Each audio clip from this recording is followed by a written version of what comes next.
Helen Brahms here, coming to you live from Moore Park in California. Hope you're all having a super fantastic, sparkling day. Welcome to Porchlight Letters podcast number 2288. One sleep to go.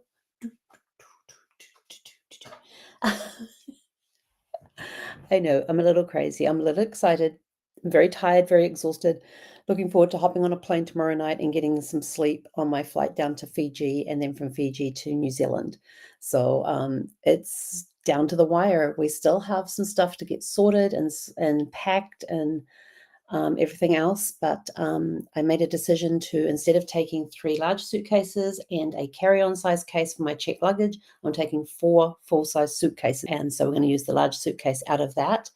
And then I'm going to pack some other stuff in there for when I come back in April next year, that I'll pick up those suitcases and take them back with me. So that's what we're going to do. It's all exciting. But I went to open up my bag here tonight, what I thought was going to be my carry-on bag, and realized I hadn't packed my toiletries in there. My clothes for tomorrow were not in there. So I have to go and pull all 4 suitcases out to figure out what's where and where's what. But this morning we started off with getting the kids off to school. It's always fun. Took a really cool picture with them, so saw them off to school, and then kind of did a repack. And I have these little tracking device things that I popped into my suitcases, so I would know when they're coming out on the conveyor belt. A cheats way of doing it. Plus, I can also sit on the plane and see if they're on the plane with me, because they track up to 200 feet, I think it is. So I can sit on the plane and I can see if they're on the plane, if all 4 bags are on the plane, which will be pretty cool. My carry-on has a tag in it as well. So slightly changing what we're gonna use and all that sort of stuff, as far as the luggage goes.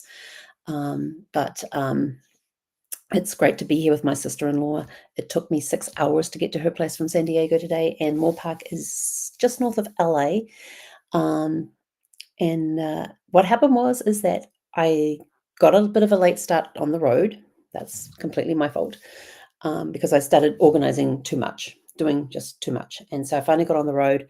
I did stop at the bank and get all my coins deposited. That took a little bit, but they got done. Then I got on the road and I went to go to WorldCoin, to the Orb, to do my in-person registration so they could see I was an actual person. And the directions took me to a building that was empty. And I couldn't find anywhere to park to go for a wander around to see if it was a building next door or anything else. I was just following the directions on the GPS that they had given me.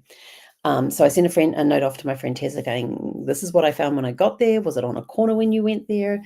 Just to get a little more information about where it is. And so we might be able to squeeze it in tomorrow, but I don't think so. I've got family to go visit tomorrow, which reminds me I've got to set that up with them too. Everything's been kind of last minute because everything's been changing as we've been going. This has just been one of those ones where whatever plans I had went out the window. I had all these plans in place of who I was going to see, when I was going to go see them, and go to set up times and all of that sort of stuff. But did it happen? No. Why didn't it happen? Because nothing goes according to plan. You know, they say that you come up with a plan and God has a laugh, and he did.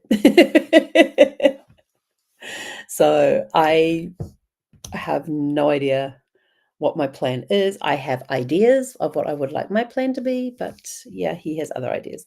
So we didn't get to do the registration at the Orb. So then by this stage, it's almost 5 o'clock at night in the evening. And of course, it's rush hour now in LA.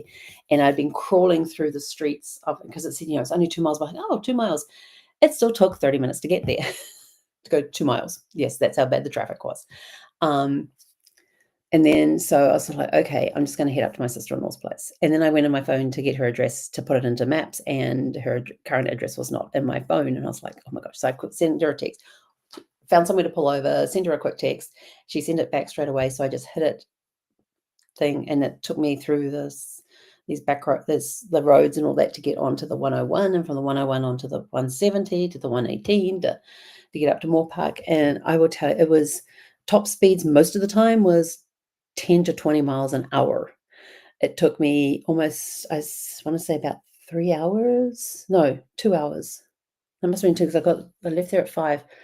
So what would have been an hour and a half trip took almost 2 hours to get to her.